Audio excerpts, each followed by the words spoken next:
Mado aime les animaux. Aujourd'hui, on fait une vidéo entre le combat entre le barf et les croquettes ou le régime un peu industriel, ce qu'on peut trouver dans le commerce.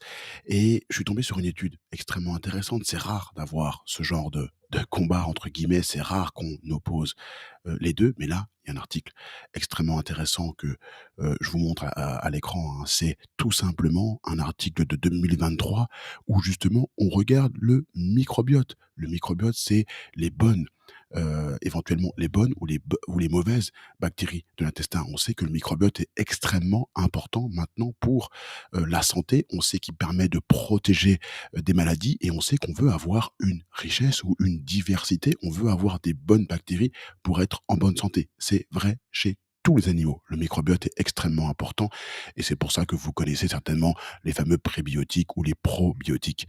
Ici, on a regardé comment l'alimentation pouvait impacter le microbiote fécal, donc le microbiote dans les matières fécales, qui représentent la composition du microbiote que vous avez dans votre côlon, et la diversité chez le chien en comparant deux types d'alimentation. On avait le barf d'un côté et on avait le régime commercial de l'autre côté. J'aime bien cet article-là et j'aime bien surtout la revue. C'est Elsevier, vous voyez en haut, et ça, c'est souvent, franchement, de la qualité. Dès qu'on tombe sur des articles, peu importe quels qu'ils soient, c'est pas juste une revue qui fait que des animaux ou que de la nutrition, ça fait aussi beaucoup d'articles scientifiques sur les humains ou sur la santé humaine. Dès qu'on a ça, on sait qu'on a affaire à un journal de qualité, qu'on va avoir un super article. Alors, du coup, je vous présente tout simplement cette étude que j'ai mis en PowerPoint, pardon pour la conclusion que vous avez peut-être déjà vue ou pas. Donc, BARF versus commercial. L'alimentation, elle module fortement la composition du microbiote intestinal. Ça, on le sait, ça dépend vraiment sur la nourriture qu'on va pouvoir ingérer, qu'on va pouvoir manger.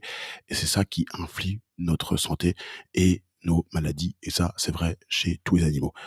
Ici, on a étudié quel type de régime. On a étudié le BARF et on a étudié les régimes commerciaux pour animaux de compagnie, comme les chiens et les chats. Et l'objectif, c'était d'identifier les changements du microbiote chez les chiens qui sont nourris au BARF par rapport au changement du microbiote chez les chiens qui sont nourris avec un régime commercial.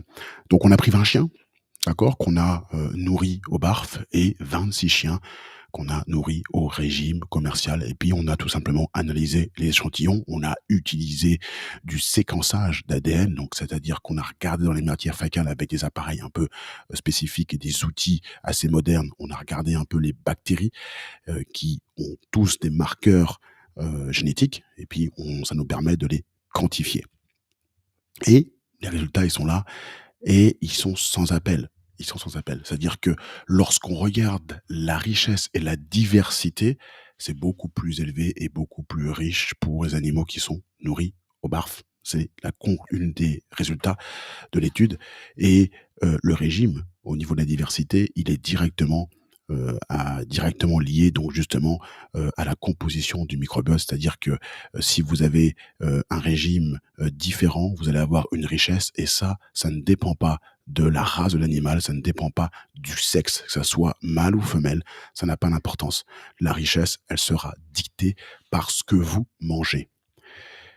Donc le régime BARF, il y avait des enrichissements de Fusobacterium, de Bacteroides, c'est des bactéries assez connues sur des régimes un peu carnivores, et aussi Clostridium perfringens. Et ça, on va voir que c'est pas non plus tout rose pour le BARF. J'en parle après au niveau de la conclusion. Pour le régime commercial, on voit très bien d'autres types de bactéries, Prevotella, euh, euh, Iranonis et d'autres également. Je rentre pas dans les détails, c'est très technique, mais tout simplement, lorsque l'animal mange ce régime commercial, il va avoir des bactéries qui sont principalement liées au métabolisme des glucides. Sans surprise, les glucides vont être extrêmement, on le sait, sont extrêmement importants en quantité dans les régimes commerciaux, tandis que le BARF, les glucides vont être très bas.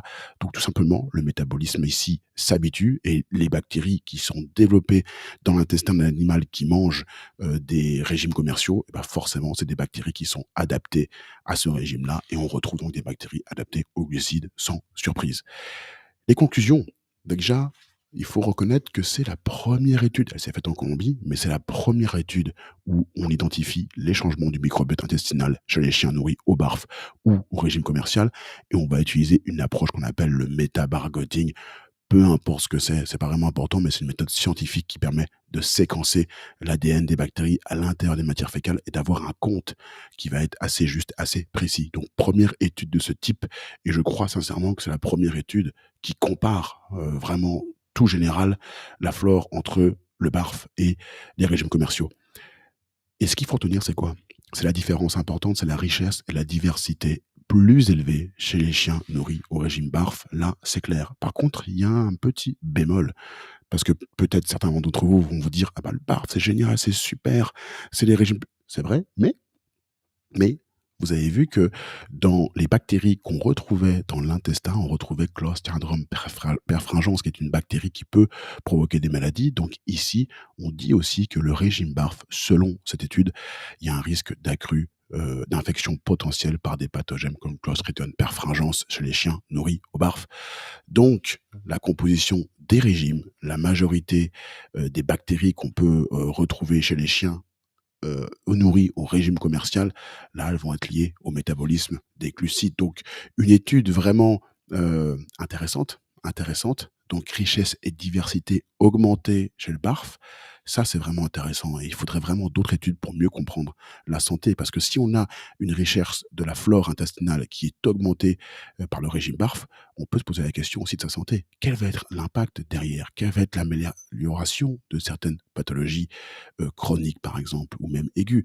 Donc c'est vraiment intéressant, cette étude, et je pense qu'elle, si on doit donner et on doit compter les points, aujourd'hui, c'est BARF 1, régime commercial 0. À bientôt pour d'autres contenus